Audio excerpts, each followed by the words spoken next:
बिस्मिल्लाहिर्रहमानिर्रहीम। आज का लेक्चर हम फूरियर ट्रांसफॉर्म के ऊपर डिस्कस करेंगे। फूरियर ट्रांसफॉर्म मतलब आप ये समझें कि हमने इससे पहले दो तरह के रियल ट्रांसफॉर्मेशंस को डिस्कस किया था, which was Fourier cosine transform and Fourier sine transform.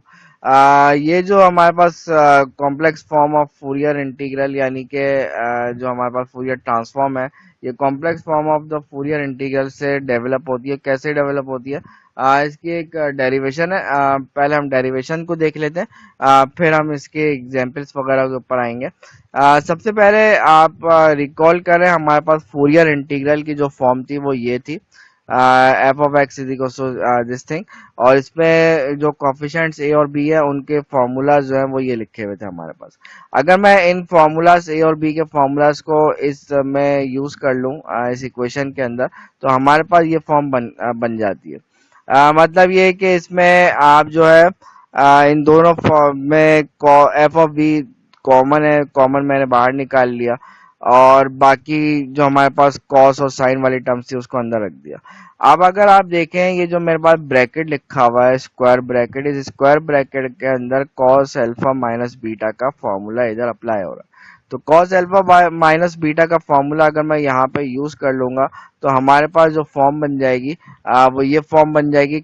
इसमें मैंने कॉस अल्फा माइनस बीटा का फॉर्मूला यूज किया ऊपर वाले फॉर्मूले में। अब आप अगर इधर गौर से देखें, थोड़ी बात को मेरे गौर से सुनिएगा।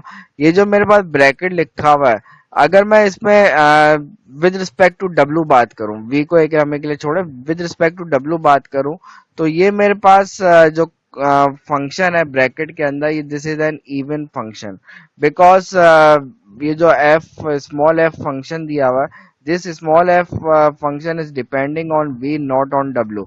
और मैं कह रहा हूं कि मैं कह रहा हूं कि जो फंक्शन है ये इवन फंक्शन है विद रिस्पेक्ट टू डब्ल्यू। मतलब इवन फंक्शन ऑफ डब्ल्यू, मतलब ये कि आप अगर इसको डब्ल्यू का फंक्शन कंसीडर करें। इसको मैं डब्ल्यू का फंक्शन क्यों कह रहा हूँ? क्योंकि आप जब इसको इंटीग्रेट करेंगे, इस इंटीग्रल को आप जब सॉल्व करेंगे, ये जो ब्रैकेट के अंदर लिखा हुआ है ये इंटीग्रेट हो रहा है विद रिस्पेक्ट टू वी, तो हमारे पास ये जो हमारा फंक्शन आएगा वो इन टर्म्स ऑफ डब्ल्यू आ जाएगा। तो इसलिए मैं कह रहा हूँ कि this function is called function of W, और इसका नाम हम कैपिटल एफ ऑफ डब्ल्यू रख देते हैं, और this is an even function of W. और यानी कि इवन फंक्शन की प्रॉपर्टी होती है कि आप जब उसका इंटीग्रल निकालते हैं फ्रॉम माइनस ए से A, then this integral will be equal to twice of from zero to A integrate अगर कर दे, तो यानी कि ये इंटीग्रेट हुआ हुआ फ्रॉम माइनस ए से ए, तो this integral will be equal to from, अगर मैं इसकी बात करूं तो ये मेरे पास हो जाएगा फ्रॉम जीरो से इंफिनिटी, ये लिखा हुआ है। तो ये आपका अगर इसका माइनस इंफिनिटी से इंफिनिटी करना चाह रहे हैं, क्योंकि आप फंक्शन ऑफ डब्ल्यू की बात कर रहे हैं, तो इसकी लिमिट चेंज करेंगे, तो फ्रॉम माइनस इंफिनिटी से प्लस इंफिनिटी कर देंगे, तो हमारे पास ये फंक्शन हाफ हो जाएगा according to the integral property of even function.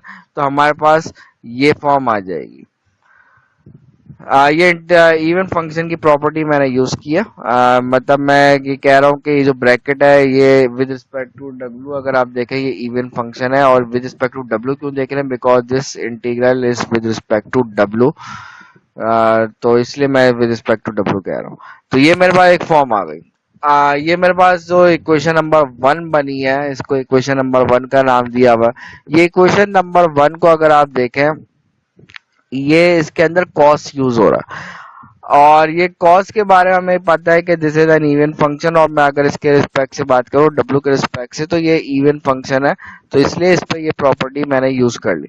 अगर मैं बिल्कुल सेम इसी तरह से जैसे जो मैंने इधर थ्योरी ऊपर डिस्कस की, मैं वही बात यहाँ पे अगर कॉस की जगह साइन रख दूं, तो कोई फर्क नहीं पड़ेगा। मतलब फर्क ये पड़ेगा कि कॉस की जगह पे साइन, कॉस जब था तब तो जो प्रॉपर्टी थी कि इंटीग्रल की, कि अगर फंक्शन इवन है तो उसका इंटीग्रल फ्रॉम माइनस ए से ए लिखा हुआ है, तो वो टॉइस ऑफ करके हो जाता है। लेकिन अगर अंदर ऑड फंक्शन है, यानी कि कॉस की जगह साइन आ जाए, तो साइन के बारे में हमें पता है this is N odd function. तो ऑड फंक्शन का अगर है, तो ऑड फंक्शन की प्रॉपर्टी हमें पता है कि उसका इंटीग्रल जब निकाला जाता है फ्रॉम माइनस ए से ए तक, तो उसका इंटीग्रल जीरो के बराबर आता है। तो यानी कि ये जो मेरे पास इक्वेशन नंबर 2 लिखी हुई है, ये इक्वेशन नंबर 2 जो है इसका इंटीग्रल 0 आ जाएगा। तो यानी कि अगर मैं इसको इक्वेशन नंबर 1 के अंदर एक तरीके से ऐड कर दूं तो कोई फर्क नहीं पड़ेगा, मतलब एक जीरो टर्म है, एक अपनी तरफ से मैंने ऐड कर दी तो कोई फर्क नहीं पड़ेगा। इसका फायदा ये होगा कि मुझे पता है कि बिल्कुल ये वाली टर्म अंदर जाके ऐड हो जाएगी। तो कॉस प्लस साइन, मतलब एक हमें ये पता है, एक जो हमने पीछे पढ़ते रहे कॉम्प्लेक्स एनालिसिस के अंदर ऑयलर आइडेंटिटी के नाम से कॉस प्लस आयोटा साइन के नाम से एक चीज हम पढ़ते थे। तो अगर मैं इसको यहाँ पे इंसर्ट भी करा दूं, आयोटा साइन करके इसको मैं इधर इंसर्ट भी करा दूं, तो इससे कोई फर्क नहीं पड़ेगा, बिकॉज हमें पता है ये इंटीग्रल 0 है। तो इस इंटीग्रल को अगर मैं इधर इंसर्ट भी करा दूं, ऐड करा दूं, आयोटा साइन करके ऐड भी करा दूं, तो इससे मुझे कोई फर्क नहीं पड़ेगा। तो ये काम अगर मैं करूं तो इधर ऑयलर फॉर्मूला लग जाएगा, और ऑयलर फॉर्मूला यूज करेंगे तो हमारे पास फाइनली इक्वेशन नंबर 4 बन जाएगी। And this equation number 4 is called complex Fourier integral, हम इसको नाम देते हैं। This is called complex Fourier integral. और इस कॉम्प्लेक्स फूरियर इंटीग्रल को यूज करके ही हम फूरियर ट्रांसफॉर्म को डिफाइन करते हैं। ये तो मैंने कॉम्प्लेक्स फूरियर इंटीग्रल अभी आपके सामने डिफाइन किया, और यही complex Fourier integral Fourier transform बना देता है। एक और इसके ऊपर फर्दर कुछ स्टेप्स हम करते हैं। मैं इसको अगर थोड़ा एक्सप्लेन करूं, आप अगर इस इंटीग्रल में ये जो एक्सपोनेंशियल फंक्शन है इसको आप ब्रेक कर दें तो इस फॉर्म में लिखा जा सकता है। तो ये जो ब्रैकेट है, इस ब्रैकेट को हम जो है एफ कैप का नाम दे सकते हैं, और ये हमारे पास यहाँ से फोरियर ट्रांसफॉर्म बन जाता है। तो एनीवे इन शॉर्ट ये कि equation number 6 is called Fourier transform. ये छोटी मैंने ऊपर डेरिवेशन शो की है। अब जो है ये इक्वेशन नंबर 4 के बारे में कहें तो equation number 4 is called Fourier transform of a function. और इसी तरह से अगर इनवर्स फूरियर ट्रांसफॉर्म की बात करें तो इनवर्स फूरियर ट्रांसफॉर्म का मतलब ये होगा कि आपको new function F cap given है, आप उस न्यू फंक्शन से वापस ओरिजिनल फंक्शन स्मॉल एफ निकालना चाह रहे हैं, तो उसके लिए इनवर्स फूरियर ट्रांसफॉर्म यूज करना पड़ेगा। और उस इनवर्स फूरियर ट्रांसफॉर्म की फॉर्म इक्वेशन नंबर 7 के अंदर गिवन है। तो ये हमारे पास फूरियर ट्रांसफॉर्म की डेफिनेशन है, उसकी एक डेरिवेशन है। बनना कैसे, हमने पहले किया ये कि जो फूरियर इंटीग्रल डिफाइन हम ऑलरेडी कर चुके थे लास्ट लेक्चर के अंदर, उसकी पहले कॉम्प्लेक्स फॉर्म डिफाइन की।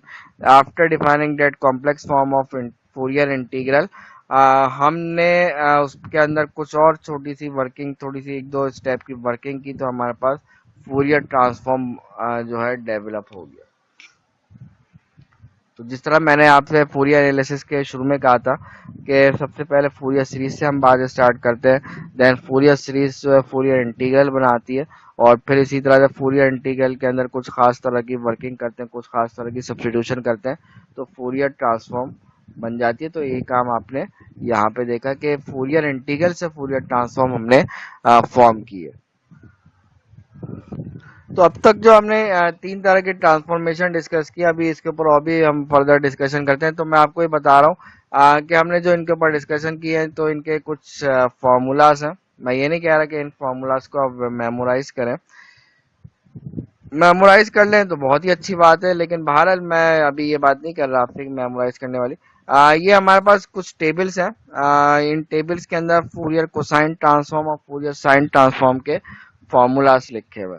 हमारे पास कुछ एलिमेंट्री फंक्शंस हैं, उनके फूरियर कोसाइन ट्रांसफॉर्म क्या होते हैं वो यहाँ पे लिखे हुए आपके सामने। जैसे ये फूरियर कोसाइन ट्रांसफॉर्म है ऑफ सम फंक्शन, उसका एक टेबल दिया हुआ। और सिमिलर ये हमारे पास बेसिल फंक्शन होता है, we know that this is a Bessel function, उसका फूरियर कोसाइन ट्रांसफॉर्म आप निकालना चाहें ये निकलता है। और सिमिलरली ये टेबल 2 है, ये फूरियर साइन ट्रांसफॉर्म का हमारे पास टेबल है। And similarly, this table number 3 is of Fourier transform का टेबल हमें ये टेबल नंबर 3 दिया हुआ।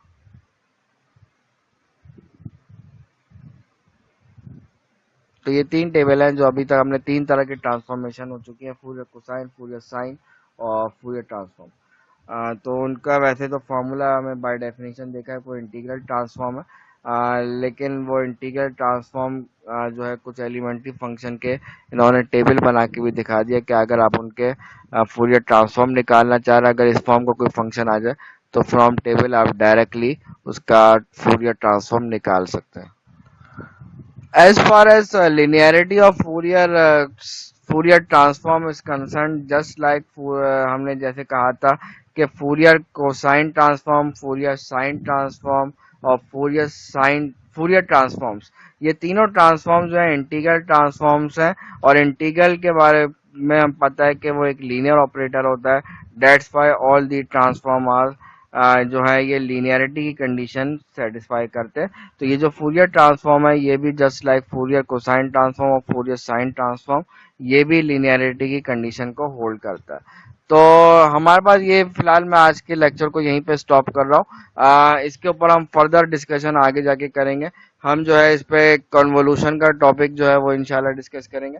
इसके अलावा और भी हमारे पास इसके अंदर कुछ चीज़ें एप्लीकेशन पॉइंट ऑफ व्यू से फूरियर ट्रांसफॉर्म बहुत ज़्यादा इंपॉर्टेंट टॉपिक होता है। तो बहरहाल इसके ऊपर फर्दर डिटेल से डिस्कशन इंशाल्लाह नेक्स्ट लेक्चर के अंदर करेंगे।